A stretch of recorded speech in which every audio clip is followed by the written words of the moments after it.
So there are 4 questions that I teach very quickly. We teach what I call the what question, the why question, the wondering question, and the whether question.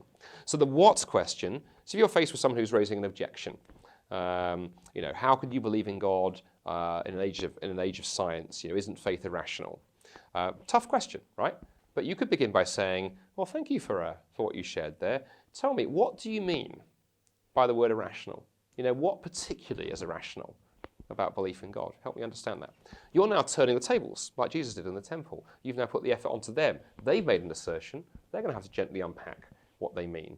And that could take the conversation in a whole range of different directions. So effectively, with the what question, you're questioning the question.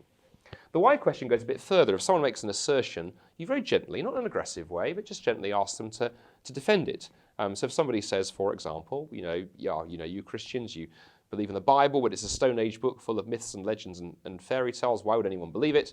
To gently go, well, that's a really interesting thing you've shared there. I've met others who have said something similar. But tell me, what is it you've read or watched or heard that's led you to that conclusion? What is it that's brought you to believe what you've just shared?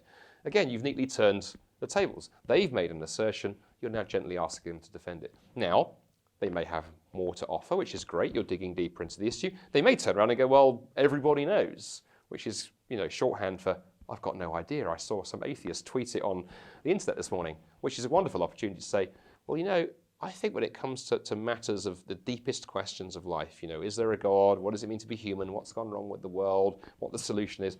Maybe, just maybe, we need more than sound bites. Maybe we need more than, I believe it because someone said it on Twitter. Maybe it's important to actually dig deeply into these things. So that's the why question.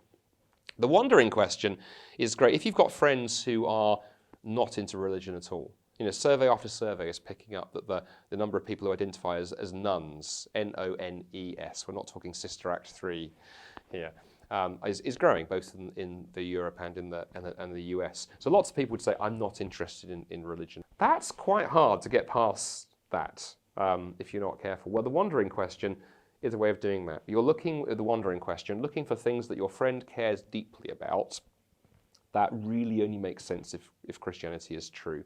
By far, one of the most powerful ones is human rights and justice and dignity, which is a wonderful opportunity to say, hey, I wonder, what is it about human rights that you find so compelling? Why is that charity attractive to you? And in time, I was able to say, I wonder if you've ever thought about the fact that saying that human beings deserve justice, that they have value and significance and worth, I wonder if you've ever thought about what the basis for that is, because I don't think atheism offers any basis. I think only Christianity does. With practice, you can learn to find these little wandering opportunities everywhere. You could talk about justice, beauty, meaning, truth, hope, music. And lastly, the weather question.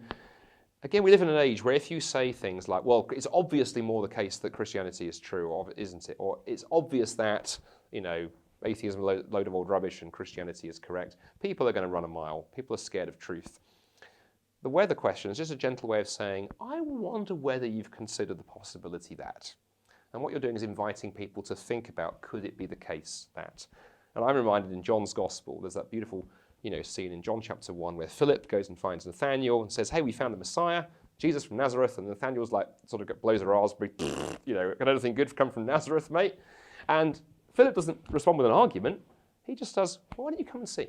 Come and see whether there could be more going on. It's very invitational. And so the whether question just allows us to invite our friends in a more open way to look at Jesus. And it starts conversations rather than shuts them down.